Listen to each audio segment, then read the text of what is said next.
Hormuz প্রণালীতে যুদ্ধবিরতি থাকলেও থামছে না উত্তেজনা।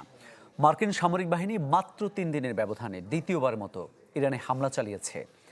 এবার নিশানা করা হয়েছে ইরানের কৌশলগত বন্দরনগরী বন্দর আব্বাস।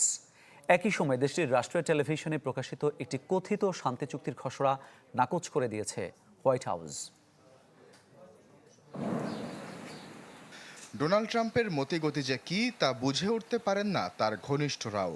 শান্তি আলোচনা যখন চলছে, অগ্রগতিও হচ্ছে, এর মাঝেই ইরানে অপ্রত্যাশিত হামলা অবাক করেছে অনেককে। মার্কিন সেন্ট্রাল কমান্ড বলছে, বন্দর আব্বাসে ঈদের পরদিন ইরানের একটি সামরিক স্থাপনায় তারা সরাসরি হামলা চালিয়েছে। তাদের দাবি, সেই স্থাপনা থেকে একটি ড্রোন উৎক্ষেপণের প্রস্তুতি নেওয়া হচ্ছিল, তার আগেই স্থল নিয়ন্ত্রণ কেন্দ্রটি ধ্বংস করা হয়। একই সাথে আরও 4টি ইরানি ড্রোন গুলি করে ভূপাতিতের দাবি মার্কিন বাহিনীর। গেল 3 দিনের মধ্যে এটি ইরানের দ্বিতীয় মার্কিন হামলা। এর আগে সোমবার দক্ষিণ ইরানে আক্রমণ চালায় যুক্তরাষ্ট্র। সেন্টকম উভয় ক্ষেত্রেই হামলাকে বলছে সুচিন্তিত, আত্মরক্ষামূলক এবং যুদ্ধবিরতি বজায় রাখার উদ্যোগ। তবে ইরান সোমবারের হামলাকে যুদ্ধবিরতির গুরুতর লঙ্ঘন বলে নিন্দা জানিয়ে পাল্টা ব্যবস্থার হুঁশিয়ারি দিয়েছে। ইরানের ইসলামিক রেভলিউশনারি গার্ড কোরের দাবি, তারা একটি মার্কিন ড্রোন ভূপাতিত করেছে এবং একটি যুদ্ধবিমানও লক্ষ্যবস্তু করেছে। এছাড়া ভোররাত থেকে মধ্যপ্রাচ্যে মার্কিন ঘাঁটিতে হামলার খবরও সামনে এসেছে।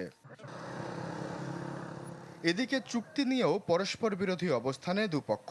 ইরানের রাষ্ট্রীয় টেলিভিশন একটি কথিত খসড়া চুক্তির বিবরণ প্রকাশ করেছে, যেখানে হরমুজ ফের খুলে দেয়া, মার্কিন বন্দর অবরোধ প্রত্যাহার এবং ইরান ওমানের যৌথ ব্যবস্থাপনায় হরমুজ প্রণালী পরিচালনার কথাও বলা হয়েছে। যদিও হোয়াইট হাউস পুরো বিষয়টিকে সম্পূর্ণ বানোয়াট আখ্যা দিয়েছে।